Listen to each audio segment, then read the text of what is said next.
Released in August 2004, Suspect Zero was one of those sad but not uncommon instances in Hollywood where a good screenplay was turned into a very disappointing movie. What went wrong? How did a project with so much potential flop so badly with critics and audiences alike? In this video, I'm going to argue that Suspect Zero flopped for 3 reasons: senseless rewriting, the wrong director, and miscast actors. Suspect Zero started out as a spec script written in 1995 by a young screenwriter named Zak Penn. Penn had begun his career in the early 90s selling the script for Last Action Hero, which he had co-written with screenwriting partner Adam Leff. And if you'd like to hear a more detailed account about that film's troubled production, I recommend Sean McDougall's video essay Last Action Hero, Why It Didn't Work. But basically, what ended up happening was Last Action Hero got rewritten by other writers to the point where it no longer resembled Penn and Leff's original vision. Unfortunately, as we later shall see, this would not be the last time in Penn's career that one of his scripts would be rewritten. Penn and Leff followed up Last Action Hero by writing the script for PCU, but after that, Leff decided to pursue a solo career, so Penn had no choice but to go solo as well. Having already written 2 comedies in a row, Penn wanted to try his hands at a thriller this time and came up with the premise for Suspect Zero, which would be a story about a serial killer of serial killers. At first, Penn tried pitching the idea around Hollywood, but no studio would buy the pitch because they weren't sure if Penn could actually write a thriller, so Penn went off and wrote the script, finally selling it to Universal in 1997 for $750,000. Penn's script immediately engaged readers with its attention-getting opening sequence in which a serial killer named Harold Speck is revealed to have an elongated middle finger. Steven Spielberg was allegedly so disturbed after reading Suspect Zero that he went home and checked his children's hands. Impressed, Spielberg hired Zak Penn to work on several other scripts over at DreamWorks. Meanwhile, at Universal, Suspect Zero attracted the interest of Tom Cruise and Paul Wagner, who signed on to produce the film through their company CW Productions. The project was originally considered for Cruise, but Cruise decided to make Eyes Wide Shut instead, so Suspect Zero was then developed for Sylvester Stallone, with whom it almost got made in 1997, but the deal fell through. In 1998, Paul Schrader was hired to rewrite Suspect Zero. Schrader remembers thinking that he had cracked the script, that he'd written a smart version of it, and also that he wanted to direct it. But for reasons never explained to him, his draft was rejected. In 1999, Empire reported that Universal had hired Ben Affleck to rewrite the script. But as Affleck later explained, "I loved the idea of the Suspect Zero movie and wanted to do it. Now, I'm not fast, mind you, and Universal became impatient with my pace. Anyway, I then was given a copy of the earliest draft of the script by Zak Penn, which I loved.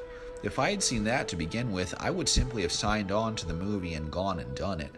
Unfortunately, the studio disagreed with me.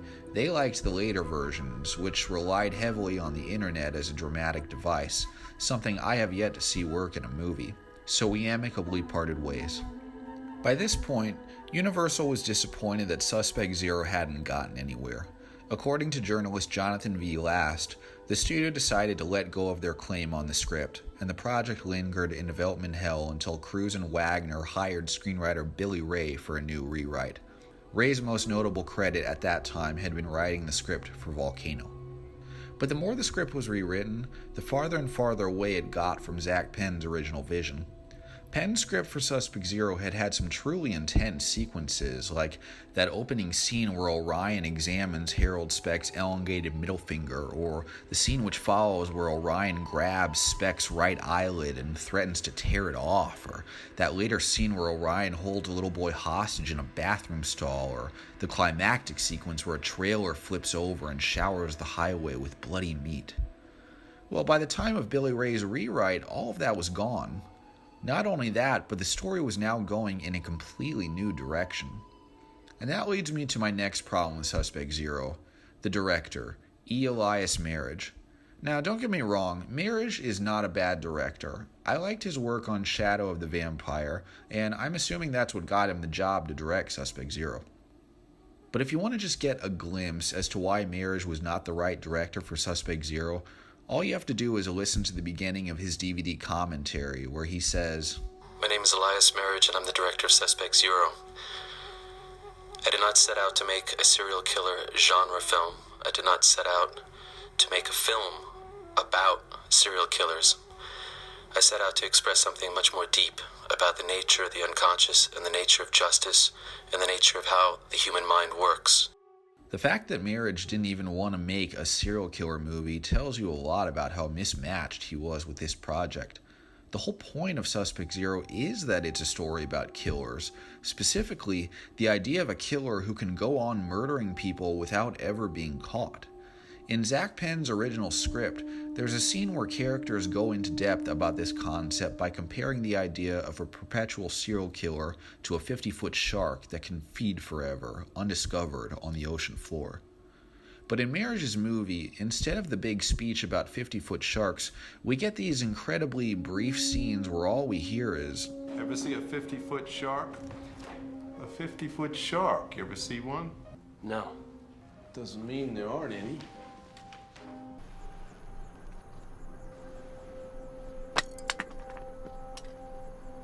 What exactly were you planning on hunting?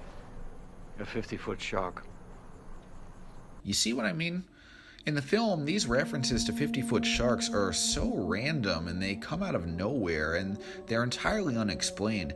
I can't imagine general audiences understanding these references to 50-foot sharks unless they've read Zak Penn's original script. Also, Penn's script had a different ending than the movie. In the final scene of the script, the Thomas McAway character abandons his dignified position in society as a cop and creepily sits on a bench in a train station, having taken Orion's place, picking up where he left off and thus continuing the perpetual chain of serial killers killing other serial killers. In other words, the script concludes with McAway becoming an undiscovered 50-foot shark. There was an alternate ending shot for the movie which sort of hinted at the idea of McAway becoming a serial killer at the end. You can even see it on the DVD, but this ending no longer fit the shapeless, unfocused movie which Elias Merhige had shot, so it was cut from the film, leaving the film with more of, I guess you could call, happy ending, in which McAway and Kulak kill Orion and, I guess, restore order or something. So, instead of a movie that was entirely focused on the nature of serial killers, what did we get? Well, for some reason, Elias Merhige decided to turn Suspect Zero into a movie that was more about a spiritual phenomenon known as remote viewing, which I think is some kind of mental process where people have the ability to view things through other people's perspectives or something. And the DVD is actually filled with a whole half hour of special features devoted to this whole alleged science of remote viewing. And look, I'm sure it's a neat idea that would have worked in any other movie, but it's totally incompatible with a movie like this. The main reason being, it makes the movie extremely hard to follow. Zak Penn's original script for Suspect Zero was easy to read, but when I try watching the movie, I have no idea what's going on. To quote from Roger Ebert's review, "There's a point at which its enigmatic flashes of incomprehensible action grow annoying, and a point at which we realize that there's no use paying close attention because we won't be able to figure out the film's secrets until they're explained to us. All of the clues and faxes and close-ups and flashbacks are revealed as devices that are in the movie not because they add up to anything, but because they surround a fairly simple story with gratuitous stylistic mystery." Now, with Shadow of the Vampire, that wasn't the case. That was a movie where Elias Merhige used his directorial style in service of the story. But with Suspect Zero, the story had been rewritten to the point of incoherence, so the end result makes it look as though Merhige tried to fill in all the gaps in the story by cluttering up the screen with a lot of artsy transitions and nonsense. The movie already had so many things wrong with it, but it's worth mentioning that it was further hurt by the miscasting of the three lead roles. I love Ben Kingsley. I think he's one of the greatest actors ever, but Zak Penn's original script defines the character of Orion as a man who is disheveled, unshaven, looks like a vagrant, and is difficult for the other characters to describe. There's even a scene in the movie where one character says, "Can you describe him, ma'am?" Oh, sure. You could just tell he wasn't from around here, you know. But this isn't convincing because it's Ben Kingsley. He's one of the most recognizable movie stars there is. I don't believe for one second that any person would have trouble describing this guy to the authorities. I mean, think about it. All they have to tell the authorities is he was bald and he looked like Ben Kingsley. Simple as that. Thus, the character of Orion should not have been played by an Academy Award-winning movie star. He should have been played by an unknown actor who could resonate mystery. Conversely, the character of McAway actually probably should have been cast with a movie star. Aaron Eckhart is a decent actor, but I don't think he has enough Hollywood charisma to carry a movie like this. What the role really needed was a star's presence in order to maintain audience interest throughout the complex plot. Personally speaking, I would have liked to see Tom Cruise in the role as initially planned. Maybe it would have made a nice companion piece for his performance in Minority Report.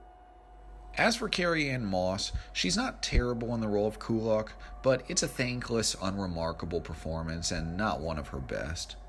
In Zak Penn's original script, McAway and Kulak were nothing more than professionals working together on the case.